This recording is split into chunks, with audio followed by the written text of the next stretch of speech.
Welcome to the Subconscious Mind Mastery Podcast. Thomas Miller here. I am sitting down to record this, and I just checked the time, 10:10 a.m. This is going to be another good one.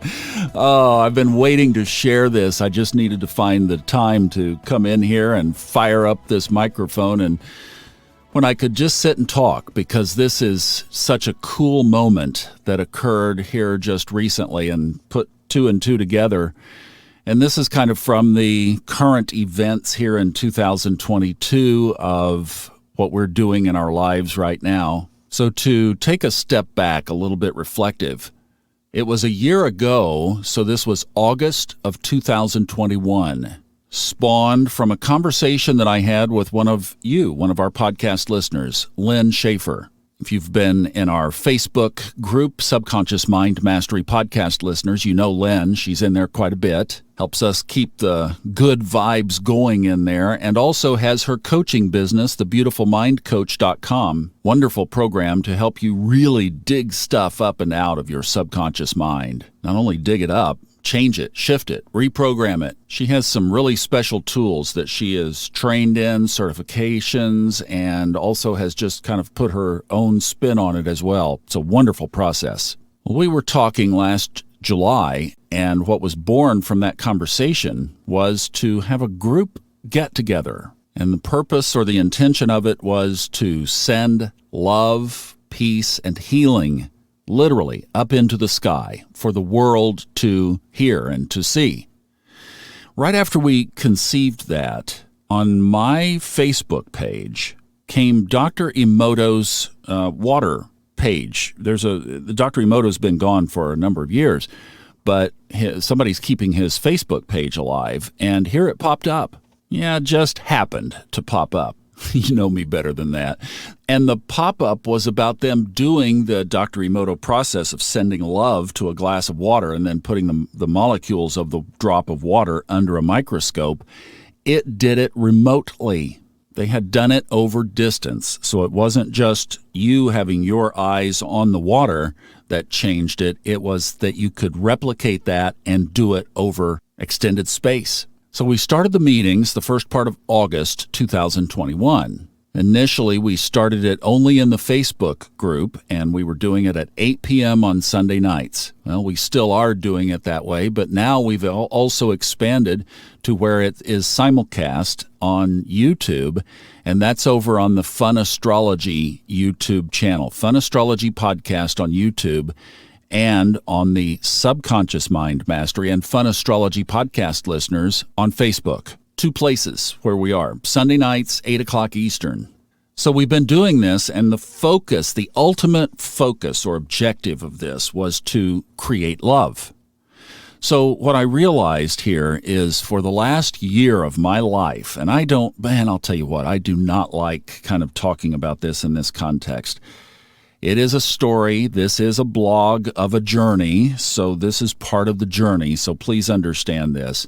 It was just self-reflection. And, I think we have to do this from time to time, where we just stop and almost like you would check your pulse. Most of you don't have a reason to do that. I do, but you stop and check your pulse. You just stop and see, where am I right now? And as I was doing that not long ago, I realized, man, for a year, I have been focused on sending love out into the sky. Well, in order to do that effectively, you have to be love. I mean, I can't just get on there on Sunday night and have had a really crappy day and then go, okay, we're going to send love out tonight. Gee, isn't this great? Some plastic smile. Inauthenticity or lack of integrity. I mean, the results speak for themselves, and we would not have good results if it was not flowing from proper loving motivations. So if the intention is to send love, you have to become love, and that's just it. And you can't do it one day a week. So I realized that by doing this event on a weekly basis, and usually I would prepare about 2 hours, maybe a day, 2 hours a week that I would put into it of preparation, doing slides, thinking about what we were going to talk about, getting myself in the best space possible. About 2 hours generally happening on Sunday afternoons. But the rest of the time was either a flowing from, because these things have become a real energy charge for the people that are participating, or it would be ramping up to it, getting ready. It's like, okay, Sunday's coming. Got to get the, making sure the vibe is on. So there's just this flow, this natural flow of being in this vibration or this intention of love. And really cool that the object of that love is basically, literally, we were saying, what can we do in this crazy world? Well, we can send love up and out, because that's one thing. Look, if Dr. Emoto's group can alter a snowflake remotely, then we can do the same. So it is having an effect. It's been proven. You can't hide from a microscope. So not long ago, I realized, okay, you've been doing this for 1 year. And then I looked back over that year. And then if you've been listening to this podcast, now that's a regular habit. It doesn't happen on New Year's Eve. It happens many times, many times through the year, many times through the week. And just checking in, looking back. So as I looked back, I thought, you know what? This has literally changed me to the core. And I started looking at things that had happened in my life and how they had happened. Naturally, effortlessly. The vibration I felt that I found myself in. The lack of need for things. The peace and calm. Even amidst the storms of everything that's going on in our world. It's just like almost this detachment, like this stuff isn't important.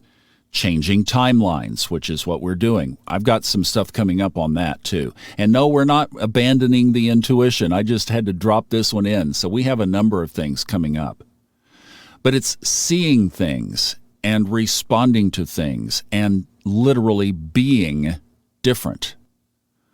Well, part of that was being led here to Western North Carolina and the way that all came down. And that's all been documented in here. Those are in past episodes. And then the energy around Lake Junaluska, which is documented in some of the most recent podcasts. So the whole thing just came together. And I realized that this is part of radical transformation that's going on. And I totally believe in the depth of my heart that this is available to everyone who wants to pursue the same thing, this path of love. It takes time. It doesn't happen overnight, but it is possible. I'm thinking probably a 6 to 9 month process, maybe 12, at least by my own experience. For others, it could be faster, it could be slower. But something just happened this week that was a jaw dropper. So during these healing convergences, about 4 times over the last, now the marker on this is being recorded on July 27th, 2022. So we're going back over, let's say, June and July, probably is the time frame, that 4 times Facebook has sent a copyright violation flag on the replays of our healing convergence. And they put in there, every time they've sent it, what the reason for the flag was. And it's always about 4 or 5 classical music songs that we violated the copyright on. So this is something that Zuckerberg obviously has built into his system, that it scans every video that is on Facebook and probably every audio. And if there is something that resembles, I don't know how they've got what a database this thing must be, but they have a database of existing songs that if you play it, they're going to flag it and they'll take your audio down. Well, they weren't taking the audio down in the United States, but they said in 70 countries that the audio of the replays of Healing Convergence was cut off. But there's a little problem. And you guys know I'm not the biggest Facebook fan on the planet, far from it. There's one problem. For an organization that is so darn concerned about fake news and the improper narrative and all of this. We've never played any music except one time at the very first meeting of Healing Convergence. I'm not talking about that one. They slapped the copyright on that one, and I changed immediately. I was like, oh, we can't do that, of course. Okay. Never have since. There's no music playing in my environment in the background. Oh, Thomas, you're just playing some music and you forgot to turn it off. No, not the case. Not at all. You think, well, it's somebody playing music near you. Well, no, because the neighbor that I have next door to me we are very much in agreement of keeping the noise down in each other's space. So that's not it. There are no leaks. So the bottom line is Facebook's servers, very sophisticated copyright scanning servers, are hearing music from our Healing Convergence broadcasts 4 times in about the last 2 months. Each time I write up a little appeal and I send it in, and about 2 weeks later they restore and say, oh, yep, you were right. There's no music. Sorry. But this week on Monday, as I'm recording this, I got another message. Your video has been cleared of copyright violations. So that's when it clicked. I'm like, wait a minute. They really are hearing music. And one of our participants this past weekend mentioned that while Healing Convergence was going on, and by the way, this person lost her fiancé a couple of years ago, so she's been struggling through that and has been not in the best state. So see, you don't have to show up perfect for this to incredibly affect your life. While she was listening, her son heard jingling noises outside his closed door to his room. She didn't hear them. He heard them. Just like we don't hear any classical music, Facebook does. So I was like, you've got to be kidding me.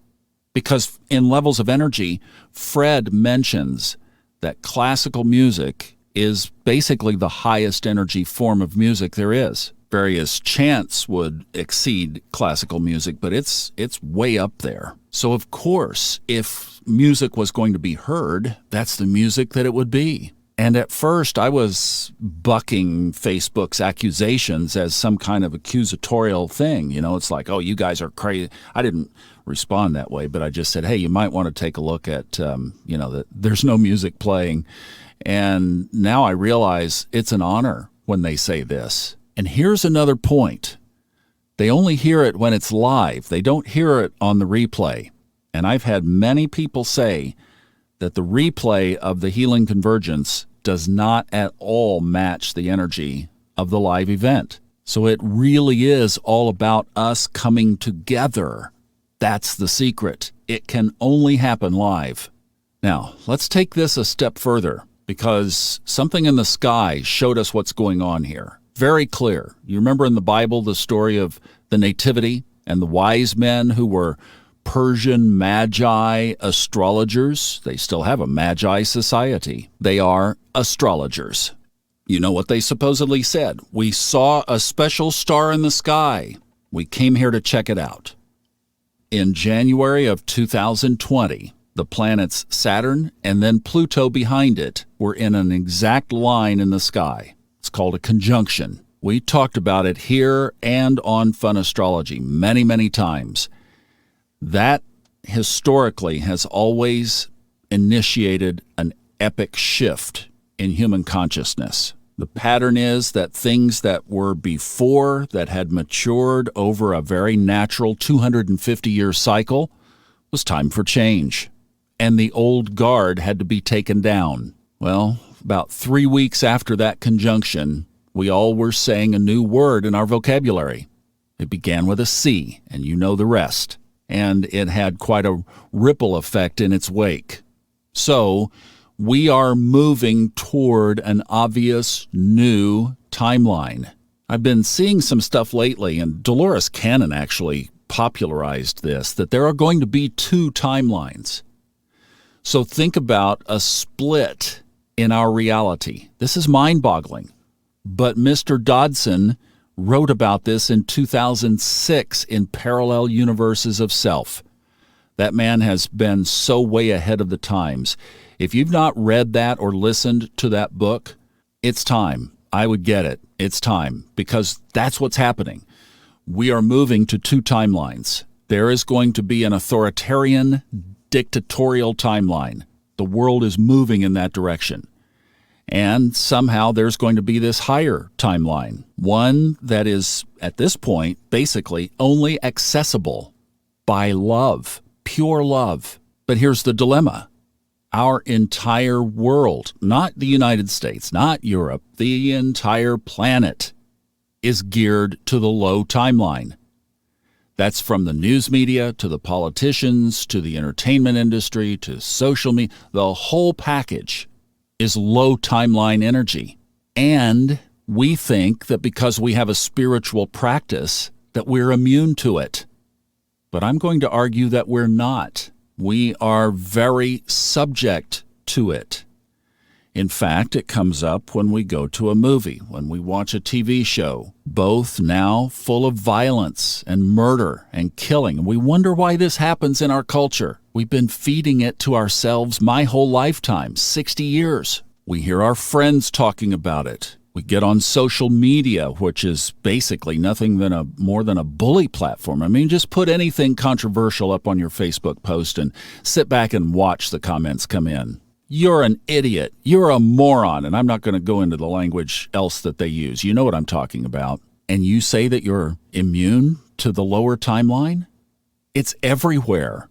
Now, here's where this gets a little bit predictive, because I'm saying we have the choice. We have the tools.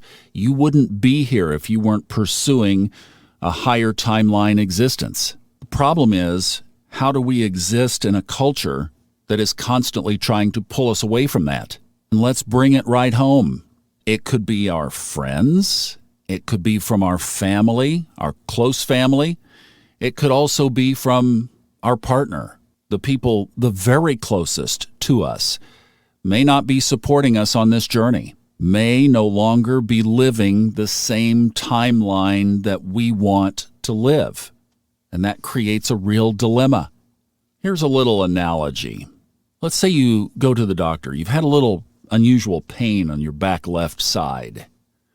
Doctor takes a look at it and says, "I'm so sorry to tell you this, but there's a new tumor that we've just discovered that apparently you have. It's a very rapid growing tumor and it is fatal. There is no cure. You're going to die tomorrow with this tumor. However, there is one solution." Doctor says, "I'm sorry, this is not a prescription I can write you, but I can tell you what to do. This tumor responds to positive thoughts and love and higher timeline thinking. What it will do is it will keep the tumor at bay, but it will not resolve the tumor. So what you have to do is you have to think high timeline thoughts, loving thoughts, only positive emotions all the time. If you do, then you won't die tomorrow, and you'll get another chance the next day. But if you start to think those negative thoughts, that tumor will start to grow, and you probably won't be around the next day." Now, obviously, that's a silly example, but what if it wasn't? What if that was real? What if your life depended on the quality of your thoughts, the timeline of your thoughts? All the time, every day, 24/7, this is a chronic issue that is never going to go away. So, you go to a movie, and it starts down a bad road. What are you going to do? Your life depends on it. You're out with friends. The conversation turns to current events, and it turns negative. Accusations, finger-pointing, fear, even hopelessness. What are you going to do? Your friends start talking politics. A virtual war breaks out. What are you going to do? And oh, by the way, are you going to believe that doctor who gave you that diagnosis? Or are you going to go seek a second or third opinion? But the problem with that is, what if the doctor is right?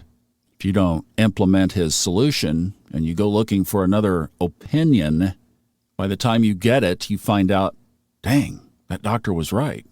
Or do you rally your friends and family somehow and you say, look, here's the condition and here's the solution that was given to me of how I can make it through, but I need your support. Are you willing to join me on the high timeline so that at least when you're around me, these are the things we focus on? This becomes the nature of our conversation.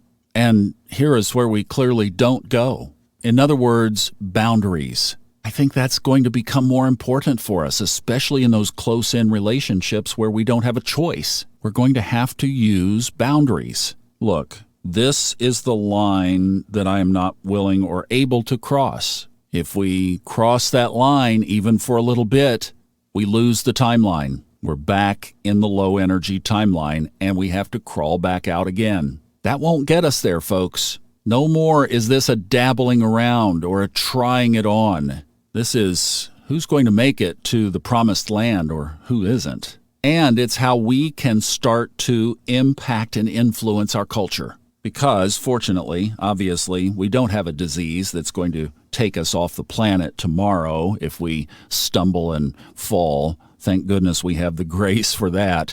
But the point is, we are heading in a direction. And how are we going to choose to participate in that direction?